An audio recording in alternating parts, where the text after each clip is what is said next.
Voice change মানে কি? Voice change হচ্ছে একটা ইংলিশ গ্রামারের একটা পার্ট, যেটা একটুখানি হার্ড লাগবে তোমাদের, কিন্তু যদি ইজিলি তুমি রুলসটা শিখে যাও তাহলে খুব ইজি লাগবে, ঠিক আছে?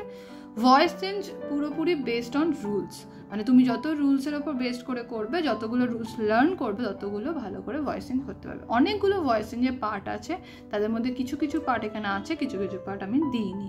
সবথেকে হার্ডেস্ট ভয়েস চেঞ্জের নাম হচ্ছে কোয়াসি প্যাসিভ, যেটা তোমাকে একদম লাস্টে শেখাবো, যেটা তোমার এখন নেই, কিন্তু ক্লাস 6-7-এ গিয়ে আছে। কিন্তু সেগুলো খুবই ইজি লাগবে যদি তুমি ভয়েস চেঞ্জের পার্টটাকে, রুলসটাকে শিখে নাও। তো ভয়েস চেঞ্জ শেখার আগে 3টে পার্ট তোমাকে জানতে হবে। দ্যাট ইজ একটা গ্রামারের মধ্যে টেন্স, একটা হচ্ছে অ্যাক্টিভ আর প্যাসিভ, মানে ভয়েসের 3টে ফর্ম, ভার্বের 3টে ফর্ম জানতে হবে, মানে V1, V2 and V3, and হচ্ছে বি ভার্ব বা অক্সিলারি ভার্ব সম্বন্ধে একদম ক্লিয়ার আইডিয়া রাখতে হবে। ওকে, এখানে কি লেখা আছে সেটা আগে বলি, তারপর এটার মানে বোঝাবো।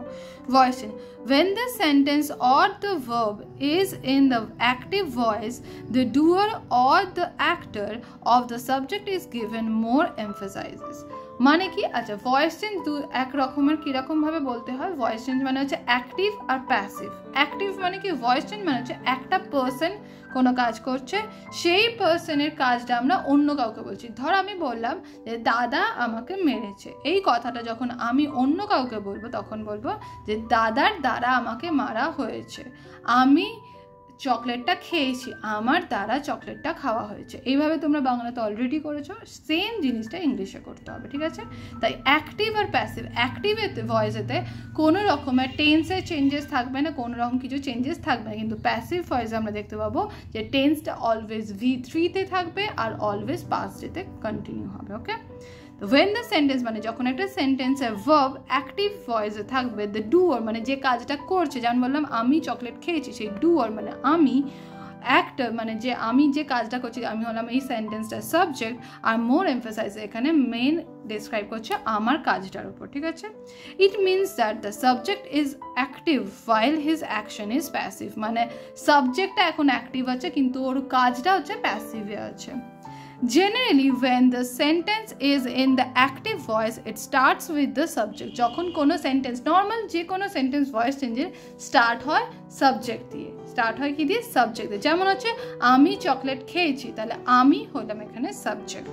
When the sentence is in passive voice, the object of the verb or the action, if the subject or recipient of the action is given the main emphasis, মানে হচ্ছে মেন যে সাবজেক্ট কি কাজটা করছে, আমি কি করলাম? আইসক্রিম খেলাম, বা আমি কি করলাম? চকলেট খেলাম।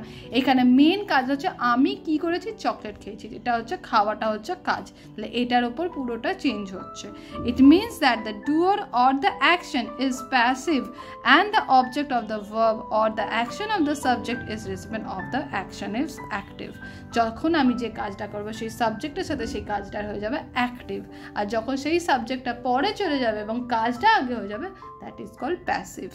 When the sentence is in passive voice, it starts with object, action on receiver. যখন ওটা প্যাসিভ ভয়েসে হয়ে যাবে তখন কি যে প্রথমে কাজটা হবে, তারপর আর বাকি সব টেন্স হবে, তারপর আমি হব। মানে কি হলো? আবার বলছি, অ্যাক্টিভ ভয়েসে সাবজেক্ট প্রথমে থাকবে, অবজেক্ট লাস্টে থাকবে।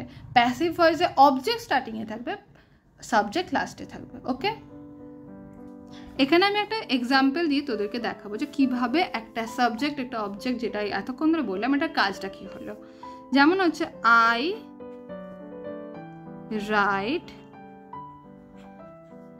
A letter, I write a letter, ঠিক আছে? এখানে সাবজেক্ট কে আছে? আই। কাজ কি হচ্ছে?